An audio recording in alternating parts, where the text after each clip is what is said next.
तुलसी बाबा ने श्री रामचरितमानस में बारंबार, एक बार नहीं अनेकों बार प्रणाम किया है। और किसको? देवाधिदेव महादेव को। उसका कारण क्या है? उसका कारण यदि हम अपने विचार से देखें तो एक ही कारण है उसका, कोई अन्य कारण नहीं है। कि वो ये कहना चाहते हैं कि यदि परिवार हो तो कैसा परिवार हो? देवाधिदेव महादेव जैसा, देवाधिदेव महादेव जैसा परिवार हो। कैसे? देवाधिदेव महादेव का बैल कौन है? नंदी। और माता रानी का, जगत जननी जगदेश्वरी माता पार्वती जी का सिंह। अब आप देखो, दोनों में बनती है? नहीं बनती। लेकिन कभी आपने श्रवण किया?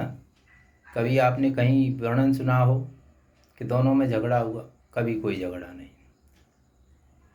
अब आगे चलें तो देवाधिदेव महादेव के गले में क्या है महाराज? सर्प। और गजानन भ्राता का, हमारे आदिदेव प्रथम पूज्य जो गजानन महाराज हैं, उनका वाहन कौन है? चूहा। अब विचार कीजिए, क्या दोनों में बनती है? नहीं बनती।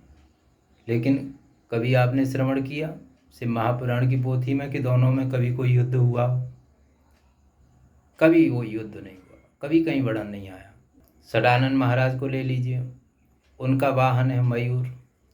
सर्प और मयूर को ले लीजिए, दोनों एक दूसरे के विरोधी, लेकिन फिर भी कभी कोई एक दूसरे के प्रति हीन भावना नहीं, कभी किसी की निंदा नहीं।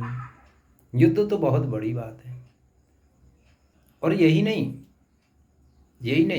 आगे देखिए, शिव जी की जटा में कौन है? माता गंगा जी विराजमान हैं। और उससे थोड़ा सा यदि हम नीचे आए तो महाराज कौन है? कौन विराजता है तृतीय नेत्र में? अग्नि। तृतीय नेत्र में अग्नि और जटाओं में गंगा। बताओ, कोई समानता है? एक दूसरे के विरोधी। और मस्तक पर चंद्रमा सुशोभित है और गले में विष। मस्तक पे चंद्रमा सुशोभित है और गले में विष। अब चंद्रमा किसका प्रतीक है? अमृत का। और कंठ में क्या है? विष। कोई समानता है? दोनों एक दूसरे के विरोधी।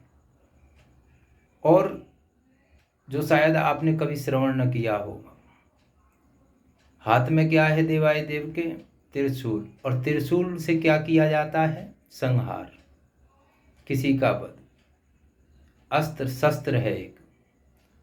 और त्रिशूल पर लगा हुआ क्या है महाराज? टंगा हुआ क्या है? डमरू। डमरू किसका प्रतीक है? डमरू प्रतीक है आपके आनंद का, सुख शांति का, संगीत का।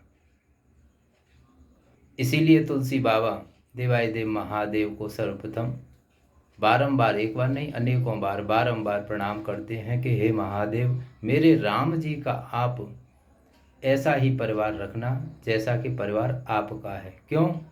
क्योंकि देखो, जिसका मुखिया यदि समझदार होगा तो उसका घर परिवार कभी भी विभाजित नहीं हो सकता। परिवार एक है और सभी एक दूसरे के विरोधी हैं, लेकिन फिर भी मुखिया कौन है? देवाधिदेव महादेव। वो अपने ज्ञान से सभी को प्रेम से रखते हैं। जिस प्रकार एक माला में